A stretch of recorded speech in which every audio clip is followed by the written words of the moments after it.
आज हम कक्षा 8वीं हिंदी इसमें मेरे रज़ा साहब इस पाठ का स्वाध्याय और भाषा बिंदु देखने वाले हैं।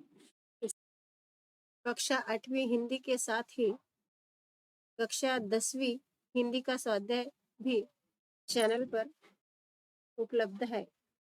चलिए शुरू करते हैं आज का स्वाध्याय। सूचनानुसार कृतियां करो। एक संजाल पूर्ण करो। रज़ा साहब की स्वभावगत विशेषताएं। वे बहुत ही धैर्यवान थे। छोटी छोटी बातों को भी महत्व देते थे। अपने काम को बड़ी तन्मयता और लगन के साथ करते थे।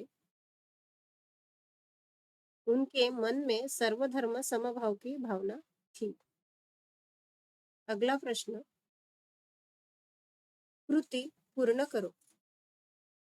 दोनों ने मिलकर चित्रों की प्रदर्शनियां यहाँ की थी। यहाँ पर हमें उस जगह के नाम लिखने हैं।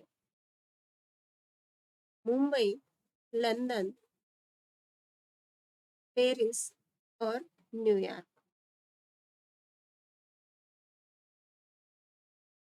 प्रश्न तीसरा, सूची तैयार करो। एक, पाठ में आए विविध देशों के नाम। वैसे तो पाठ में स्पेसिफिक देशों के नाम जो है वह दिए नहीं है, लेकिन शहरों के नाम है। हम यहाँ पर देखेंगे, भारत, पेरिस, लंदन, न्यूयॉर्क। प्रश्न दूसरा, पाठ में उल्लिखित विविध भाषाएं। हिंदी, उर्दू, अंग्रेजी और फ्रेंच।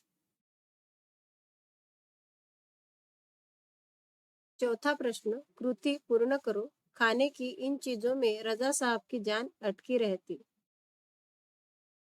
दाल, चावल, रोटी, आलू की सब्जी।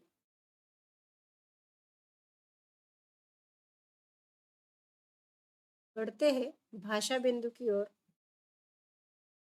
पाठ्यपुस्तक से 10 वाक्य चुनकर उनमें से उद्देश्य और विधेय अलग करके लिखो।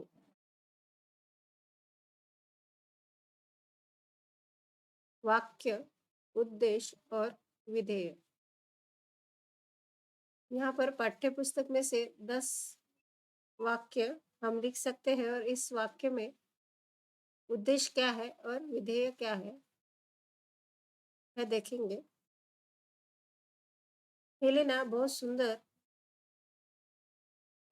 बहुत खूबसूरत हिंदी बोलती थी। यहाँ पर उद्देश्य, हेलेना बहुत खूबसूरत हिंदी बोलती थी, यह विधेय है। पत्नी बड़ी प्रसन्न हुई। पत्नी विधेय, बड़ी प्रसन्न हुई। खिड़कियां खुली रह गई होगी। खिड़कियां, यह उद्देश्य है और खुली रह गई होंगी, यह विधेय है। ठेकेदार नया था। ठेकेदार उद्देश्य, नया था विधेय। घमंडी दांत अब निरुत्तर थे। घमंडी दांत, यह उद्देश्य है और अब निरुत्तर थे, यह विधेय है। हर एक आदमी शिकार करता था। हर एक आदमी और शिकार करता था, यह विधेय है। बैंक खुले हुए हैं। बैंक उद्देश्य है, खुले हुए है विधेय। शालू बच्ची लगती थी। शालू उद्देश्य, बच्ची लगती थी विधेय। अंग्रेजी, लेखक अंग्रेजी माध्यम से पढ़ने लगा। लेखक उद्देश्य, अंग्रेजी माध्यम से पढ़ने लगा विधेय। पढ़ाई पिछड़ती गई। पढ़ाई उद्देश्य, पिछड़ती गई विधेय।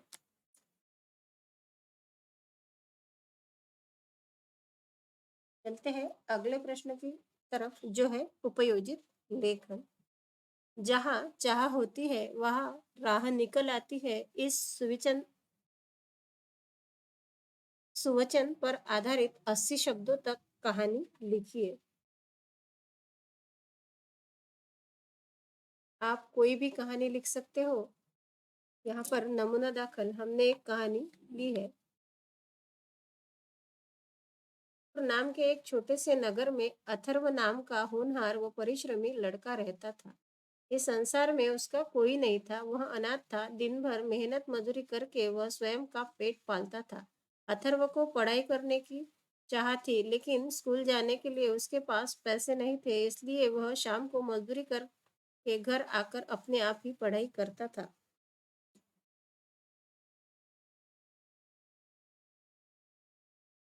पढ़ाई करते समय यदि कुछ समझ में नहीं आता था, तो वह अपने आसपास रहने वाले बच्चों से पूछ लेता था।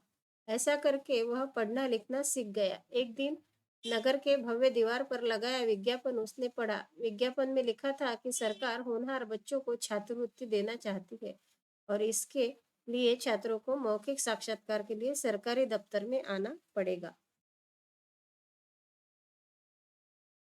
अथर्व विज्ञापन पढ़कर निश्चित समय पर सरकारी दफ्तर में पहुंच गया, लेकिन उसका नाम किसी भी स्कूल में दर्ज न होने के कारण कर्मचारियों ने उसे वहां से जाने के लिए कहा। अथर्व के पास पढ़ने की ललक थी। वह वहां से जाने के लिए तैयार नहीं हुआ। वहीं पर खड़े रहकर वह विनती करने लगा। उसी वक्त जिलाधिकारी वहां पर आ पहुंचे। सारी बातें समझ में आ गई और उन्होंने अथर्व का साक्षात्कार लिया।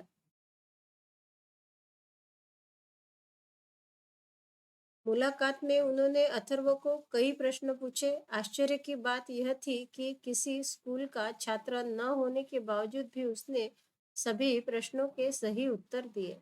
अतः उसकी होशियारी की तारीफ करते हुए जिलाधिकारी ने उसकी छात्रवृत्ति मंजूर कर दी। सच ही कहा गया है कि जहाँ चाह होती है वहाँ राह होती है। इस तरह से इस पाठ का स्वाध्याय हमने आज देखा है। अगर आपको वीडियो अच्छा लगा है तो चैनल को लाइक शेयर एंड सब्सक्राइब जरूर कीजिए।